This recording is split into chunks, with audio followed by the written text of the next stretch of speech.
What do you think we as a nation, the United States, can do to help take down the CCP and to stop them from taking over this country?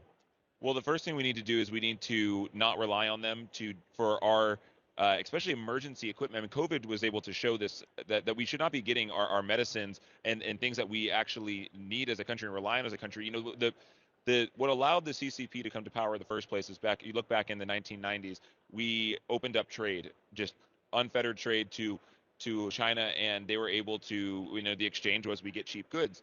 Well, if you end up taking some of that back and you are not reliant on China for a lot of these different materials, then that's going to put them in a much different place. And we also need to understand the security risk. That things like people talk about TikTok, and TikTok is just one app of many other apps where there is an influence of the mentality in this country, and the we need to start to understand like that there is a threat and an enemy here, and it's not just a fun app or there's these different things that are just innocent issues, but they're not. It's something that we need to begin to decouple from China as much as possible. That's right. And would you mind sharing with the audience your thoughts on the balloon incidents? Um, as many balloons they flew over and they flew across our country. So what do you think about that? And the fact that the balloons are coming from the CCP? I think there's a lot more that we don't know, and I think that it's something that needs to be looked into.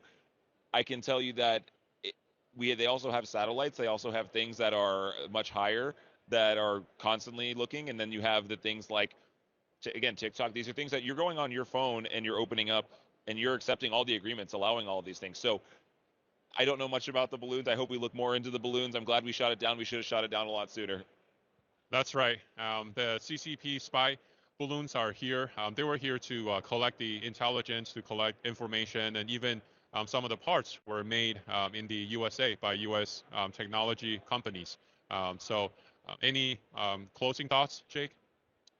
I think that people need to understand that America is at risk, and we are the last bastion of freedom. And in Florida, even specifically, is the last bastion of freedom because if you look at some of the states that are out there now, your California, Oregon, Washington, they are stealing our elections. They're coming in and they are changing the voting laws around these elections so that certain parties can never win. When you only have one party that can ever win an election, that becomes communism. That it becomes the CCP. They are slowly working state by state here in America too, and we need to take the time to go in and keep all of America free, not just Florida. It can't just be us. We're very small. We'll end up being Taiwan of America.